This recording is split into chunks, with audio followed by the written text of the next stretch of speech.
राज्य के नीति सिद्धांतों के विषय में कुछ सिनॉप्सिस मैंने बनाई हैं। इसके आधार पर अगर हम इसको पढ़ेंगे तो बहुत आसानी से हम इसको समझ पाएंगे। सबसे पहला बिंदु है उद्देश्य, कि इसका उद्देश्य क्या है।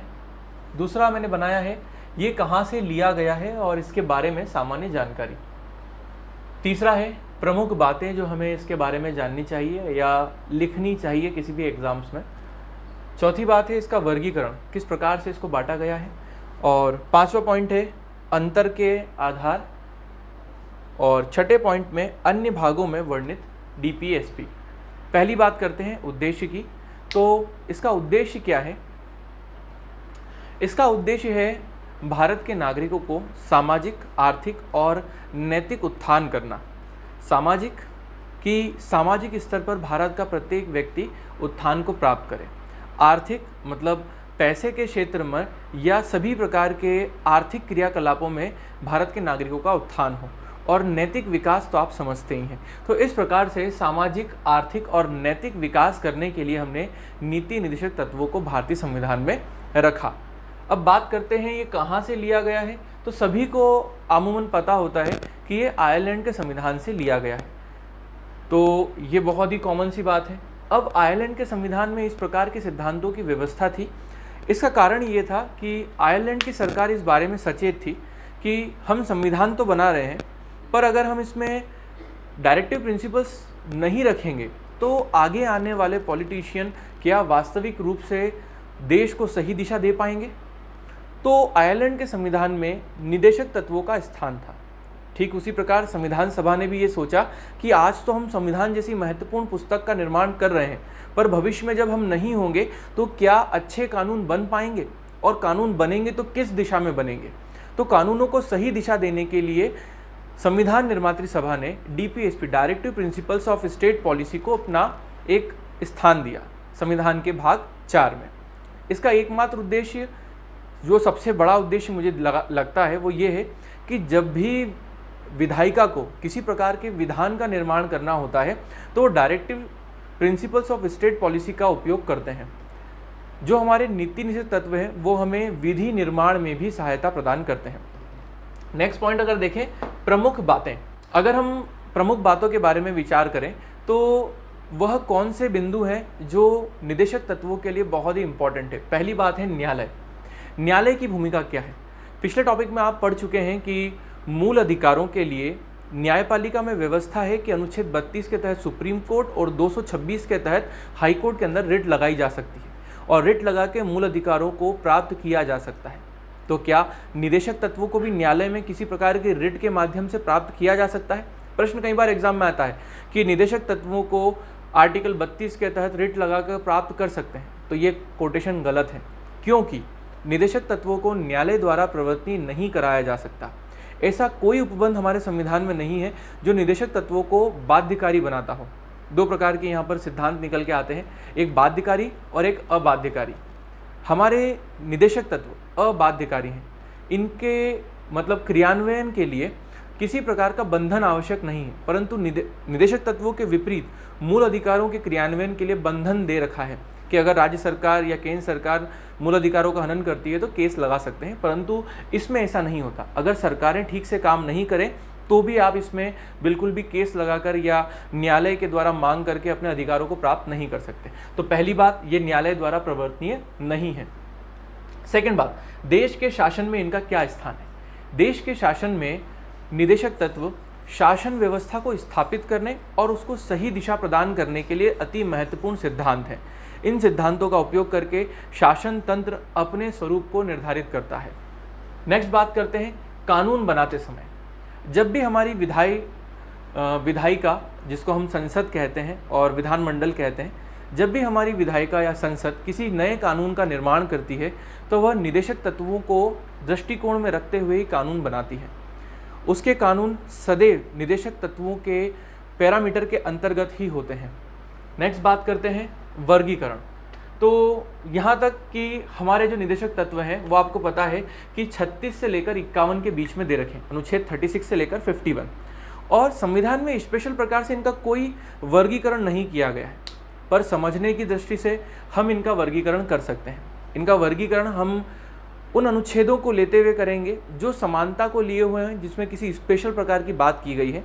जैसे मैंने इनका वर्गीकरण 5 प्रकार से किया है। पहला वह वर्ग रखा है जिसमें आर्थिक अधिकारों के बारे में बात की गई है। तो आर्थिक न्याय को सुनिश्चित करने वाले सिद्धांतों के बारे में हम बात करेंगे। जैसे आपका 39 आर्टिकल हो गया, 39 के बाद 42 हो गया, 43 हो गया। इस प्रकार के आर्थिक न्याय वाले जो आर्टिकल्स हैं वो इसमें आएंगे। 38 हो गया एक्सेट्रा, ये आगे अपन देखेंगे। नेक्स्ट बात करते हैं सामाजिक न्याय। सामाजिक न्याय को सुनिश्चित करने के लिए हमने बहुत सारे सिद्धांतों को इसमें रखा है और इसके अंदर हम आर्टिकल 46 को पढ़ेंगे। इस प्रकार से 3rd नंबर पे हमने न्याय, शिक्षा और प्रजातंत्र की स्थापना करने वाले निदेशक तत्वों के वर्गीकृत कर दिया है। 5वां प्राचीन स्मारकों से संबंधित है जो 49 होता है, 39, देन 49। देन अंतर्राष्ट्रीय सिद्धांत के बारे में आर्टिकल 51 के अंतर्गत भी हम इसको पढ़ेंगे। तो ये 5 प्रकार हो जाएंगे। देन अगला जो हम पॉइंट पढ़ने वाले हैं वो है DPSP, directive principles of state policy, और आपके फंडामेंटल राइट, मौलिक अधिकार या मूल अधिकारों में क्या अंतर होता है उसके विषय में। और लास्ट टॉपिक इसमें है कि भारतीय संविधान में 36 से 51 तक तो निदेशक तत्व हैं, पर क्या इसके अतिरिक्त भी कहीं और संविधान में निदेशक तत्वों की व्यवस्था की गई है? हाँ दोस्तों, ये बहुत ज़रूरी बात है कि हमारे संविधान में भाग 4 के अतिरिक्त भी कहीं और जगह निदेशक तत्व लिखे हुए हैं। तो उन प्रावधानों को भी हम पढ़ेंगे जो भारतीय संविधान में लिखे हुए हैं। तो पहली बात करते हैं हम हमारे निदेशक तत्वों के प्रकारों के बारे में। Directive principles of state policy and fundamental right में क्या अंतर है इसके बारे में जानकारी प्राप्त करते हैं। जैसा कि आपको पता है, डायरेक्टिव प्रिंसिपल्स नीति निदेशक तत्व और मूल अधिकारों के बीच का अंतर का प्रश्न हर एग्ज़ाम में पूछा गया है और कई बार पूछा गया है। और इस प्रश्न का उत्तर लिखने के लिए कई बार विद्यार्थी बहुत सारे पैटर्न का यूज़ करते हैं। अंतर लिखने का सबसे अच्छा तरीका कुछ लोग समझते हैं कि कॉपी के पेज के ऊपर सबसे पहले निदेशक तत्व लिखा, उसके बारे में जानकारी लिखी, फिर मूल अधिकार लिखा, उसके बारे में जानकारी लिखी। एक तरीका ये होता है। दूसरा तरीका होता है कि डायरेक्ट आपने कॉपी का पेज लिया, इसमें आपने बीच में से ए पार्ट और बी पार्ट करके ए के अंदर एक बात लिखी, फिर बी में, फिर इस प्रकार से आप इसका एक आंसर लिखते हैं। 3rd फॉर्मेट में आपके सामने यूज़ करने वाला हूँ, जिसमें आप क्या करते हैं, कॉपी के पेज के ऊपर एक तरफ अंतर आधार लिखते हैं और दूसरी तरफ दोनों के बारे में जानकारी लिख देते हैं। ये बहुत ही अच्छा होता है अंतर आधार के आधार पर उत्तर लिखने वाला फॉर्मेट। तो इसी का उपयोग करते हुए मैं आपसे प्रश्न को डील करता हूँ। चलिए अब बात करते हैं कि इन दोनों के बीच में क्या अंतर है। सबसे पहली बात तो जो बहुत ही कॉमन सा अंतर है कि ये भाग 3 के अंदर वर्णित है, ये भाग 4 के अंतर्गत वर्णित है। इसके अंदर अनुच्छेद 12 से लेकर 35 तक व्यवस्था की गई है, इसमें 36 से लेकर 51 तक व्यवस्था की गई है। कोई नंबर नहीं मिलेगा इन दोनों पॉइंट के ऊपर। अगर हम इस पर बात करें तो सबसे पहला अंतर आधार मैंने दूसरे पे लिखा है DPSP और तीसरे पे लिखा है हमारा फंडामेंटल राइट। अंतर आधार के आधार पर जैसे पहला अंतर आधार लिखा है न्यायालय की भूमिका। अगर आप न्यायालय की भूमिका के बारे में बात करें तो निदेशक तत्वों में न्यायालय की भूमिका नगण्य है। आर्टिकल 37 ये डिनोट करता है कि मूल अधिकारों को तो आप न्यायालय में कर सकते हो, पर आर्टिकल 37 की वजह से डायरेक्टिव प्रिंसिपल्स स्टेट पॉलिसी को न्यायालय द्वारा प्रवर्तनीय नहीं कर सकते। जिस प्रकार से आपका मूल अधिकार का आर्टिकल 32 और 226 हाई कोर्ट के संदर्भ में बात करता है और आर्टिकल 32 सुप्रीम कोर्ट के संबंध में बात करता है, जो मूल अधिकारों में डायरेक्ट रिट लगा के हम कार्रवाई कर सकते हैं और मूल अधिकारों को प्राप्त कर सकते हैं। डायरेक्टिव प्रिंसिपल्स को आप प्राप्त नहीं कर सकते। यह राज्य के सामर्थ्य शक्ति पर निर्भर करता है कि वो किस प्रकार से आपको ये सुनिश्चित करेगा कि आपके पास आपके निदेशक तत्व पहुँच जाए। नेक्स्ट बात करते हैं प्रकृति की। दोनों की प्रकृति बहुत ही उलट पुलट है। अगर हम बात करते हैं राज्य के नीति निदेशक तत्व तो ये सकारात्मक प्रकृति के हैं और डायरेक्टिव प्रिंसिपल्स स्टेट पॉलिसी जब सकारात्मक हैं तो मूल अधिकार जो है वो नकारात्मक प्रकृति के प्रतीत होते हैं। नकारात्मक और सकारात्मक क्या होता है कि जब भी हम किसी की नकारात्मकता और सकारात्मकता की बात करते हैं तो कुछ राज्य के ऊपर प्रतिबंध स्थापित करते हैं। यहाँ पर प्रकृति किसी व्यक्ति के लिए सकारात्मक नकारात्मक नहीं है, ये राज्य के दृष्टिकोण से है। राज्य के लिए जो सकारात्मक होगा, राज्य को कुछ काम करने के लिए प्रेरित करेगा। तो निदेशक तत्व इस प्रकार के हैं कि राज्य को कार्य करने के लिए प्रेरित करते हैं, जबकि हमारे जो मूल अधिकार हैं वो राज्य को कुछ काम करने से मना करते हैं। कि आप किसी व्यक्ति की बोलने चलने की स्वतंत्रता बाधित नहीं करेंगे, आप ऐसा नहीं करेंगे, आप ऐसा नहीं करेंगे, अगर राज्य ऐसा करता है तो आप न्यायालय में चले जाएंगे, दैट्स इट। तो आपको समझ में आ गया नकारात्मक और सकारात्मक। अगली बात है संबंध। राज्य के नीति निषेध तत्व और मूल अधिकार दोनों अलग अलग प्रकृति के हैं, तो इनका संबंध भी अलग अलग होगा। इसका संबंध राज्य के जो नीति निषेध तत्व है, इसका संबंध राज्य से है।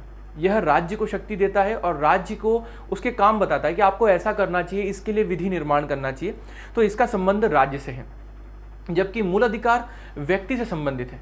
व्यक्तियों को ये अधिकार बताते हैं कि आपको आर्टिकल 14 के तहत ये अधिकार मिले हैं, 15 के तहत ये, 18 के तहत ये। तो नागरिक व्यक्तियों के संबंध में आपके मूल अधिकार हो जाएंगे और राज्य के संबंध में डीपीएसपी हो जाएंगे। नेक्स्ट पॉइंट है उद्देश्य।